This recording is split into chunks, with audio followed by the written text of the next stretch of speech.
దేశ రాజధాని ఢిల్లీలోని జంతర్ మంతర్ కేంద్రంగా యువత పెద్ద ఎత్తున కేంద్ర ప్రభుత్వానికి వ్యతిరేకంగా నిరసనలు చేస్తూ వారు విజయాన్ని సాధించారని వైకాపా అధినేత జగన్మోహన్ రెడ్డి భావించారని, అదే వ్యూహాన్ని జగన్మోహన్ రెడ్డి ఆంధ్రప్రదేశ్లో అమలు చేసేటువంటి వ్యూహ రచనకి ఆయన సిద్ధమయ్యారని, అందులో భాగంగానే నారా లోకేష్ గారిని టార్గెట్గా చేసుకొని కొన్ని వ్యాఖ్యలు చేస్తున్నారు అని, డిఎస్సి నియామకాల్లో అక్రమాలు జరిగాయి, కేంద్రంలో కేంద్ర విద్యాశాఖ మంత్రి ధర్మేంద్ర ప్రధాన్ రాజీనామా చేసిన క్రమంలోనే రాష్ట్రంలో రాష్ట్ర విద్యాశాఖ మంత్రి అయినటువంటి నారా లోకేష్ గారు కూడా రాజీనామా చేయాలి అనే దిశగా ఇప్పుడు జగన్మోహన్ రెడ్డి కొత్త కుయుక్తులు పన్నుతున్నట్లుగా వార్తలు వస్తున్నాయి. దీని మీద మనం పూర్తి స్థాయిలో విశ్లేషణ చేద్దాం. ప్రస్తుతం మనతో పాటున్నారు జనసేన పార్టీ రాష్ట్ర అధికార ప్రతినిధి కుసుంపూడి శ్రీనివాస్ గారు. వారితో మాట్లాడదాం.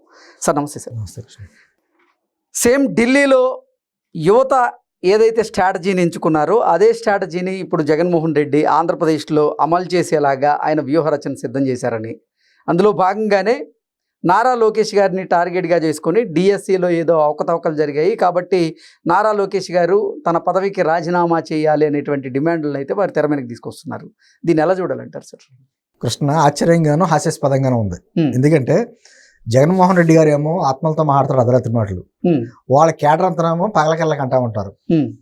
ఎందుకన్నాను అంటే, సరే ఖచ్చితంగా కూటమి ప్రభుత్వాన్ని దింపాలనే లక్ష్యంతో వాళ్ళు ఎన్ని రకాల కుట్రలు చేస్తున్నారు, అన్ని రకాల కుట్రలు చేస్తున్నారు. సరే, వాళ్ళ కులాల మధ్యన చిచ్చు పెట్టాలని చూసారా, మతాల మధ్యన చిచ్చు పెట్టాలని చూస్తున్నారా, లేకపోతే ప్రాంతాల మధ్యన చిచ్చు పెట్టాలని చూసారా అని మనకు తెలుసు. అనేక రకాలుగా వాళ్ళ ప్రయత్నాలు చేస్తూ ఉంటారు. సరే, దాంట్లో భాగంగానే ఎన్నికలకు ముందు అప్పట్లో నేంటుంది 2014-19 మధ్యన డిఎస్పీల విషయంలో ఒకే సామాజిక వర్గానికి డిఎస్పీ పదవులన్నీ ఇచ్చేశారు అని చెప్పి అప్పట్లో ప్రచారం చేశారు. ఆ ప్రచారాన్ని సరైన దిశలో తిప్పికొట్టలేకపోయింది అప్పటి ప్రభుత్వం. దానికి మూల్యం కూడా చెల్లించుకుంది చాలా. వాటికి పక్కన పెట్టండి. ఇప్పుడు డిఎస్సి, అప్పుడు డిఎస్పీలు పెట్టుకున్నారు, ఇప్పుడు డిఎస్సి అన్నది జగన్మోహన్ రెడ్డి గారు మేము వచ్చిన తర్వాత మెగా డిఎస్సి నిర్వహిస్తామని చెప్పి ఒక్క డిఎస్సి కూడా 5 సంవత్సరాల్లో పెట్టకపోగా కూటమి ప్రభుత్వం వచ్చిన తర్వాత డిఎస్సి అద్భుతంగా నిర్వహించి దాదాపు 16,000 మందికి ఉద్యోగాలు వస్తే దానికి కూడా కులాల వారీగా చిచ్చు పెట్టాలని దాంట్లో స్పోర్ట్స్ కోటాలో ఒక సామాజిక వర్గానికి ఆ పదవులన్నీ కేటాయించారు అని చెప్పేసి అని నిందలేశారు. అయితే కృష్ణ, వాళ్ళు చేసిన ప్రతి నిందకి ప్రతి విషయానికి కూడా ఏ అభ్యర్థికి అయితే రాలేదని చెప్పేసి వాళ్ళు అన్నారో అక్కడ కూర్చోబెట్టి మాట్లాడాడు జగన్మోహన్ రెడ్డి గారు. కూర్చోబెట్టి వాళ్ళందరినీ పిలిపించి మాట్లాడాడు. వాళ్ళందరూ ఏ అభ్యర్థికి ఎందుకు రాలేదో ఉద్యోగం అన్న దాని మీద, లేకపోతే కాల్ లెటర్ ఎందుకు వెళ్ళలేదో అన్న దాని మీద అధికారులే వివరణ ఇచ్చారు. అద్భుతంగా ఇచ్చారు కృష్ణ గారు. నేను ప్రతి విషయాన్ని వాళ్ళ పలానా అభ్యర్థిని చూపిస్తే ఆ అభ్యర్థిని చూపించి ఎందుకు రాలేదు కారణం అని చెప్పేసి చాలా క్లియర్గా చెప్పుకుంటూ వచ్చారు. నేను ఈ మధ్యకాలంలో ప్రతిపక్ష పార్టీగా వాళ్ళు చేసిన విమర్శకు అంత అద్భుతంగా చెప్పింది ఏదన్నా ఉందంటే డిఎస్సి వ్యవహారమే. ఎందుకంటే ప్రజల్లో అపోహలు రాకూడదు, 16,000 మంది ఉద్యోగాలు సంపాదించారు. నేను అంటే వాళ్ళ పాపం మానసిక వేదన గురి కాకూడదు. ఇప్పుడు 16,000 మంది ఏమనుకుంటారు, మాకేదో అన్యాయంగా మేము కష్టపడకుండా ఉద్యోగాలు వచ్చినాయి అని భావిస్తారు కదా, అటువంటిది వాళ్ళకు కూడా రాకూడదు అనేది అంటే సరైన వివరణ ఇచ్చారు. సరే, ఇప్పుడు అయినా కూడా పదే అబద్ధాన్ని 100 సార్లు చెప్తే నిజం అనుకుంటే భావిస్తారు ఎంతమంది. అందుకని చెప్పేసి దాన్ని కోర్టుకి వెళ్తా కూడా ప్రయత్నం చేసింది వైఎస్ఆర్ కాంగ్రెస్ పార్టీ ప్రభుత్వం. ఇక్కడ ముట్టుకాయలు పడ్డాయి. ఇప్పుడు మళ్ళీ దాన్ని ఏం చేశారు, ఈ అంశాన్ని రాజ్యసభలో ప్రస్తావిస్తున్నారు. రాజ్యసభలో అంటే వాళ్ళ ఉద్దేశం ఏంటి, ఏదో జరగరానిది ఏదో జరిగిపోయింది అంటే అక్కడ కులాల వారీగా ఎంతమందికి ఇచ్చారో ఆ 42 పోస్టులు స్పోర్ట్స్ కోటాలో అది కూడా చాలా స్పష్టంగా చెప్పుకుంటూ వచ్చారు. అయినా కూడా ఒక సామాజిక వర్గాన్ని మిగతా సామాజిక వర్గాలకే వ్యతిరేకంగా చూపించే పనిలో సక్సెస్ అవుద్దామో అనుకున్నటువంటి ప్రయత్నంలో ఇప్పుడు ఉంటే వాళ్ళకి ఏదో ఢిల్లీ ఉద్యమం వాళ్ళకి కనిపించింది. ఓహో, ఢిల్లీలో ఇలాగే రోడ్డుకి ధర్నాలు చేశారు కదా, ఎవరినో ఒకరిని పాపం కూర్చోబెట్టి నిరాహార దీక్షకి ఎవరినో ఒకరిని చూస్తారు అప్పుడు క్యాండిడేట్ని. అటువంటి కార్యక్రమాలు చేస్తే విద్యాశాఖ మంత్రిగా ఉన్నటువంటి అక్కడ ధర్మేంద్ర ప్రధాన్ రాజీనామా చేశాడు కాబట్టి ఇక్కడ నారా లోకేష్ గారు రాజీనామా చేయాలి. అసలు ఎలా కుదురుతుంది కృష్ణ అది? ఇప్పుడు తలకే కాలికేదో బోడిగుడ్డికి లింక్ అంటారు చూసారా, అటువంటిది ఎలా కుదురుద్ది? ఇప్పుడు సిమ్లా యాపిల్స్ కాశ్మీర్లో అక్కడ పండుతాయి, అదే తీసుకొచ్చి మన ఇక్కడ రాయలసీమలో ఎక్కడన్నా పండించమంటే పండుతుందా? ఏ ప్రాంతానికి తగ్గట్టుగా ప్రాంతాన్ని ఉంటుంది. ఏదో ఒక చోట జరిగిన ఉద్యమం దాని వెనకాల అదే అంటున్నాను.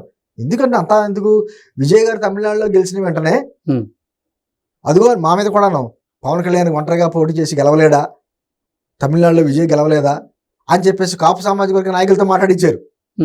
అంటే వాళ్ళు ఏదో రకంగా కూటమి ప్రభుత్వం మీద విమర్శ చేయడానికి అంశాన్ని ఎత్తుక్కుంటారు.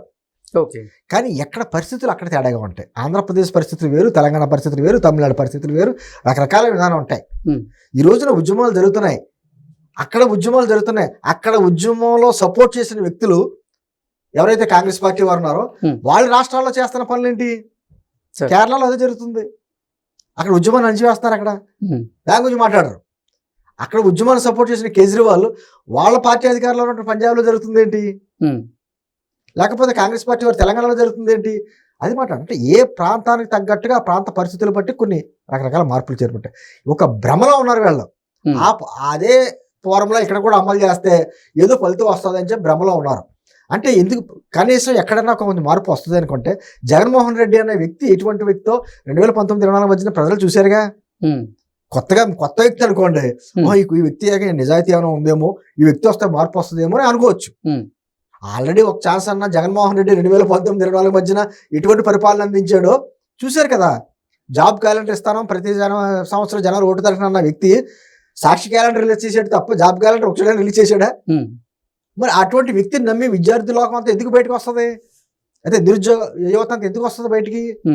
అంటే ఆ అంశాన్ని ఏదో తెర మీద తీసుకొచ్చి తప్పు జరిగిపోయింది కూటమి ప్రభుత్వంలో అనేటువంటిది ఒక ఫార్ములా ఏదో ప్రయత్నం తప్ప అంతకుమించి ఏమీ లేదు. అంటే కేంద్ర విద్యాశాఖ మంత్రి ధర్మేంద్ర ప్రధాన్ గారు నీట్ పేపర్ లీక్ అయిన వ్యవహారంలో దానికి బాధ్యత వహిస్తూ ఆయన రాజీనామా చేశారు. అలాగే ఇక్కడ రాష్ట్రంలో డిఎస్సికి సంబంధించినటువంటి నియామకాల్లో అవకతవకలు జరిగాయి. దానికి బాధ్యత వహిస్తూ నారా లోకేష్ గారు కూడా తన పదవికి రాజీనామా చేయాలన్నట్టుగా డిమాండ్ చేసిన కృష్ణ నీటి పేపర్లో లీకేజ్ జరిగిన మాస్టర్ వాస్తవం.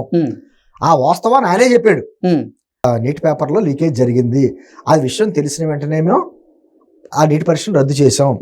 ఆ అభ్యర్థులు ఎవరున్నారో వాళ్ళకి మళ్ళీ ఫీజు కట్టించుకోకుండా మళ్ళీ నీటి రీ ఎగ్జామ్ పెట్టాం. లీకేజ్ ని అసలు ప్రభుత్వమే బయటపెట్టింది. ఇక్కడ ఏమీ జరగలేదు కదా. ఏమీ జరగలేదని అధికారులు నిరూపించారు. ప్రభుత్వం పదే ప్రతి విషయాన్ని వాళ్ళు అడిగిన క్వశ్చన్ కి ఆన్సర్ అన్ని చెప్పుకుంటూ వచ్చారు. మరి అటువంటిప్పుడు ఇంక ఉద్యమానికి అవకాశం ఉంది. అక్కడ జరిగిందని ప్రభుత్వం ఒప్పుకుంది. తర్వాత ప్రజల భవిష్యత్, ఆ విద్యార్థుల భవిష్యత్ దృష్టిలో పెట్టుకుని ఆయన రాజీనామా చేశారు. ఇక్కడికి సంబంధం లేదు అంశం. ఇక్కడ ఏదైనా అవినీతి జరిగితే, ఏదన్నా అటువంటిది ఒక సామాజిక వర్గానికి లబ్ధి పొందేలా ఏమైనా చేస్తే తప్పులేదు, ఎవరైనా ప్రశ్నించవచ్చు. అటువంటి ప్రశ్నకి సమాధానాలు చెప్పారు ఇక్కడ. ఎగ్జాక్ట్లీ చెప్పిన తర్వాత ఉద్యమం చేస్తాము అంటే మీ హిడెన్ ఎజెండా ఏంటనేది ప్రజలకు తెలుసు కదా. మీ హిడెన్ ఎజెండా కూటమి ప్రభుత్వం మీద బురద చల్లాలి, విషయం చమ్మాలి, అది చేస్తారు తప్ప మీ దాంట్లో చిత్తశుద్ధి లేదని ప్రజలకు తెలుసు, ఇక్కడ ఉన్న యువతకి తెలుసు. ఇంకా మీరు చేసే ఆలోచనలకి ఎందుకు మద్దతు చెప్తారు? Okay sir, thank you so much.